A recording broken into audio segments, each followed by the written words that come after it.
Sveiki visi, šiandien su jumis aš esu Justas ir jums parodysiu, kaip pasidaryti, kaip ir peilį. Jisai gali būti kaip peilis naudojamas, bet tai labiau praverstų, kada būtų zombių apokalipsė, bet mano manimu to gyvenime nebėstų. Tai va, mums reikės atšvaito. Jeigu būtų apokalipsė, tai jie valiotųsi krūvomis, ten parduotuvės ir taip toliau. Tai va, žirklių. Nebūtinai, žirklės irgi gali būti parduotuvėje. Kažkokios tokios lipnios juostos. Tada pradedam. Mums reikia paimti ir kirpti štai taip. Tada prakirpam. Štai taip.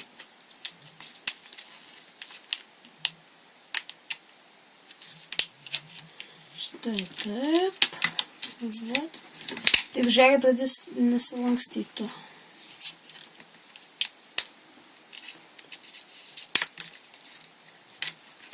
Štai taip. Kągi metam išimam tokį va metalinį. Kaip ir daikčiuką. Bet jisai yra aštrus. Tai va.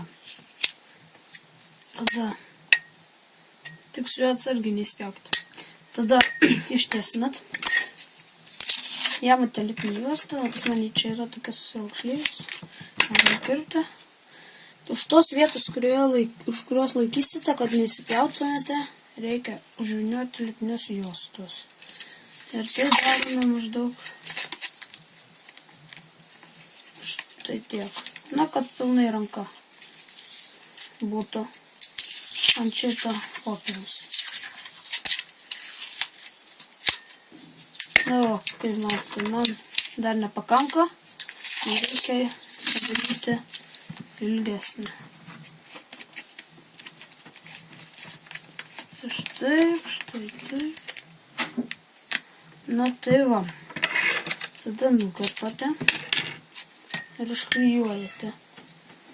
Tai va, matote, turite peilį.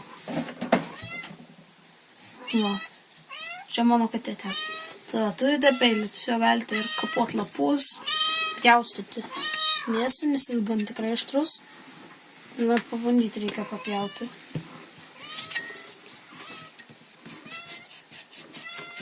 Kaip matote, va, pilnai įpjovė. Tai va. Šiandien su jumis aš buvau Justas ir parodžiau, kaip pasidaryti peilį apokalipsės metu. Laikinkit, subscribinkit ir viso gero.